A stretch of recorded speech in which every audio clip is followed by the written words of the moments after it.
Assalamualaikum warahmatullahi wabarakatuh.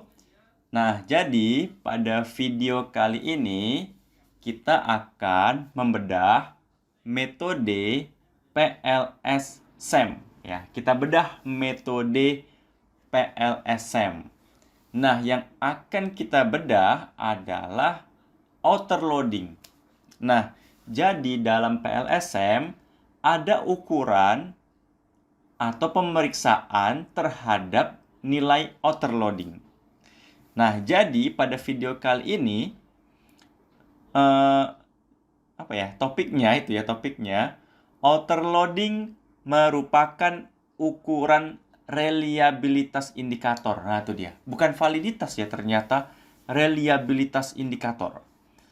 Pada model reflektif, nilai outer loading disarankan di atas 0,7 atau di atas 0,708. Artinya apa? Artinya lebih dari 50% varians dari indikator mampu diserap oleh variabel latennya. Nah, itu dia topiknya. Oke, kita mulai saja langsung. Kita bahas langsung yang ini dia. Oke. Nah, saya mulai dari statement yang saya ambil dari Om Joseph F. Hare. Nah, ini bukunya nih. Ini bukunya ya. Ini bukunya. Halaman 117. Wah, ini dia. Indikator reliability. Wah, itu dia. Reliabilitas indikator. Nah, ini kutipannya. Saya ngutip dari sini sampai sini. Nah, ini kutipannya. Kita ambil hikmahnya. Jadi, berdasarkan kutipan di atas ini, ya, tahapan pemeriksaan awal, itu dia. Pada model pengukuran reflektif. Ingat, ini kasusnya reflektif. Bukan formatif ya, reflektif. Ingat, model reflektif adalah pemeriksaan outer loading. Nah, itu dia. Jadi, tahapan pemeriksaan awal pada model pengukuran reflektif adalah nilai outer loading. Nah, itu dia. Ini kan, the first step in reflective measurement model assessment involves examining the outer loadings of the indicator. Itu statementnya. Oke. Ukuran outer loading ini termasuk ke dalam pemeriksaan reliabilitas indikator. Wih, reliabilitas ternyata, bukan validitas. Mana dia statementnya? Ini kan, size of ukuran outer loading is also juga sering disebut reliabilitas. Bukan validitas ya, reliabilitas ternyata. Baru tahu juga saya. Oke, nggak apa-apa. Sama-sama belajar. Oke ya. Kenapa nilai outer loading itu disarankan di atas 0,708? Nih, di sini disarankan di atas 0,708. Nih kan, should be 0,708. Alasannya adalah ketika nilai outer loading di atas 0,708, artinya lebih dari, itu dia, lebih dari 50% variabel latennya telah sukses menyerap varians dari indikatornya. Gimana cara tahu di atas 50%? Jadi, nilai outer loadingnya 0,708 itu dikuadratkan. Ya, kalau nilai outer loadingnya dikuadratkan, baru kita bisa mendapatkan persentasenya. Persentase yang mampu diserap variansnya, varians indikatornya oleh variabel latennya. Susah amat ngomongnya. Oke, lanjut. Jadi artinya lebih dari 50% ya, variabel latennya mampu menyerap varians atau informasi dari indikatornya. Makanya harus di atas, disarankan, bukan harus, disarankan di atas 0,708. agar ketika dikuadratkan, informasi indikatornya bisa diserap lebih dari 50%. Itu alasannya. Duh, di sini kan ada kan nih teorinya. Oke. Artinya apa? Artinya apa kalau variabel latennya mampu menyerap lebih dari 50% varians dari indikatornya? Artinya variabel latennya sudah cukup baik dalam menyerap informasi dari indikatornya. Nah, itu dia alasannya. Semua punya alasan ya. Ya, inilah alasannya. Karena variabel laten tersebut telah menyerap informasi indikatornya lebih dari 50%. Namun, teman-teman, faktanya di lapangan, kalau misalkan nilai overloadingnya pas 0,7, mentok dia 0,7 misalkan, pas, ya itu juga bisa diterima. Walaupun 0,7 kalau dikuadratkan, variabel latennya masih menyerap 49% varians dari indikatornya. Kan belum 50%. Namun karena 49% itu cukup dekat dengan 50% sehingga dapat diterima atau acceptable nih. 0,7 is considered close. Nah, cukup dekat dengan 0,708 to be acceptable. Ya, jadi kalau 0,7 misalkan overloadingnya pas 0,7, masih menyerap 49%, nggak apa-apa. Kan mendekati 50%, nggak apa-apa.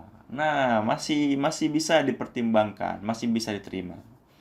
Nah, seperti itu ya, kenapa disarankan di atas 0,7 atau 0,7 agar variabel latennya itu dianggap mampu menyerap dengan baik varians atau informasi dari indikatornya, seperti itu. Tapi ingat, ini kasusnya pengukuran reflektif. Beda nanti dengan formatif. Jadi jangan disamaratakan cara baca overloadingnya. Tergantung konteksnya. Ini konteks dari reflektif. Formatif nanti ada video selanjutnya. Nah, misalkan nih diberikan model dan data seperti ini. Nah, ini motivasi ada 6 indikator. Ya, mod 1, mod 2 sampai mod 6. Kinerja ada 2 indikator, kin 1, kin 2. Oke. Nah, ini modelnya, ini model reflektif.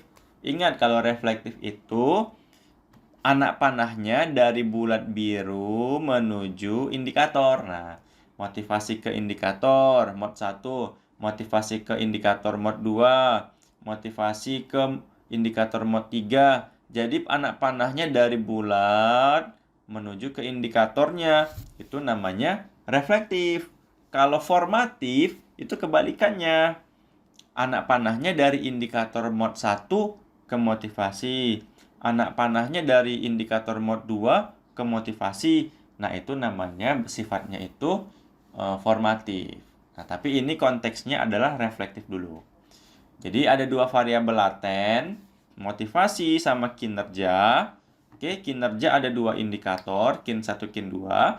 Jumlah respondennya misalkan ada 264. Contoh datanya misalkan datanya skala Likert dari 1 sampai 5. Nah, modelnya seperti ini teman-teman. Kalau kita run hasilnya, ya kita run, dapatlah dia overloadingnya ini. Nah, ini dia. Ini udah saya ringkas seperti ini ya. Ini dia. Kita bisa lihat nih teman-teman. Kita coba lihat overloading. Ini nilai overloading. Ada yang warna merah, ada yang warna hijau. Kalau teman-teman lihat, yang warna hijau itu overloadingnya kalau di atas 0,7 atau lebih besar sama dengan 0,7, maka nilai overloadingnya hijau. Mod 1 warnanya hijau, mod 2 warnanya hijau, kin 1 warnanya hijau, karena nilai overloadingnya itu lebih besar atau sama dengan 0,7. Nah, itu dia. Tapi kalau nilai overloadingnya lebih kecil dari 0,7, maka dia berwarna merah. Kin 2, mod 3, mod 4, mod 5, mod 6, itu kan warnanya merah semua. Ya kan? Karena nilai overloadingnya di bawah 0,7 tuh dia. Coba kita fokus ke mod 1 dulu. Nilai outer loadingnya 0,703471. Nah, itu dia. Terlihat bahwa nilainya berwarna hijau. Nah, ya kan? Dalam Smart PLS, nilai outer loading akan berwarna hijau apabila outer loadingnya lebih besar atau sama dengan 0,7. Jadi kalau misalnya nilai outer loadingnya tepat pas 0,7, ya juga berwarna hijau. Kalau nggak percaya ya coba sendiri. Itu dia. Tapi kalau nilai outer loadingnya 0,69999, itu kan walaupun sangat dekat dengan 0,7, dia warnanya merah. Kalau nggak percaya, coba sendiri. Nah, itu dia. Oke ya. Nah, dari ini kita bisa melihat bahwa indikator yang reliable, ingat reliable ya, bukan valid ya. Karena kan kalau kita merujuk dari referensinya Om Her, di sini outer loading itu merupakan untuk mengukur reliabilitas dari indikator. Nah, itu dia. Selama ini pun saya pahami, saya kira validitas, rupanya reliabilitas. Ya nggak apa-apa, kan dalam belajar itu apa ya, semoga dapat informasi yang baru. Seperti itu dia. Lanjut. Jadi yang reliable KIN 1, mod 1, mod 2, karena nilai outer loadingnya di atas 0,7. Nah, ini kan diketahui outer loading dari mod 1 0,703471. Ini kan? Nah, itu yang berarti variabel laten motivasi mampu menyerap varians dari indikator mod 1 sebesar 49,48%. Ya, artinya variabel laten motivasi hampir separuhnya atau hampir 50% atau sangat mendekati 50% variabel laten motivasi menyerap informasi atau varians dari indikator mod 1-nya. Meskipun belum 50%, namun karena dia mendekati 50%, kata Om Her itu bolehlah diterima. Ya, di atas 0,7 juga kan nggak ada masalah, itu dia. Oke, tapi ya kalau pada outer loading mod 4, nah nilainya udah keparahan rendah nih mod 4.